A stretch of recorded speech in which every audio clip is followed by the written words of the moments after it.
The intention is to have a connectivity across the island chain. So, for example, that those products which may be brought from Guyana to Barbados may now then be carried also to St. Vincent, may also be carried to Dominica. The intention, however, is to go beyond just moving cargo. We also want to find a way of moving people and to move people at inexpensive rates.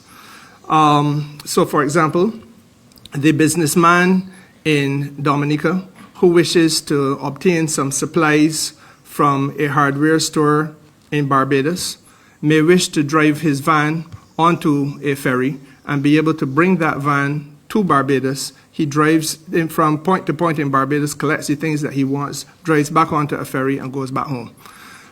It is a concept which is now very common in Europe, where they have succeeded in deepening their integration movement. As we have now come to the point of deepening ours in similar capacity, there are some things, obviously, therefore, that we now have to do. So we have already identified what are called RoPax vessels, where you roll on, roll off. And for those people who have seen it in operation between Trinidad and the island of Tobago, you would have seen vehicles being rolled onto a ferry, and you drive across, and you drive into Tobago, do whatever you have to do, and you go back to Trinidad. That is an example of what it is that we are trying to be able to achieve.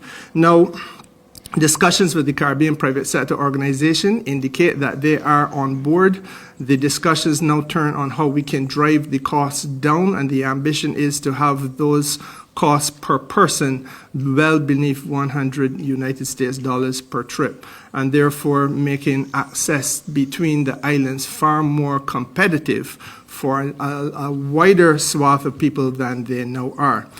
Obviously, this is a process that is going to require substantial work over the course of the next few weeks, and for my sins, I have been named as the lead foreign minister on this matter, together with my sister, Camina Johnson-Smith, from Jamaica, who will be dealing primarily with the Northern Caribbean.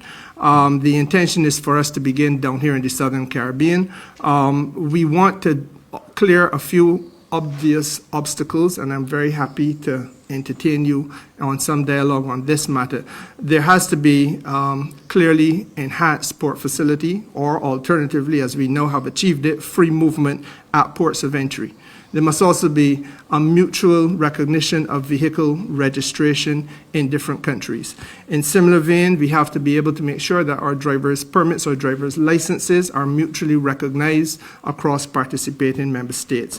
In similar vein, we also have to make sure that vehicle insurance policies are harmonized as best as practicable.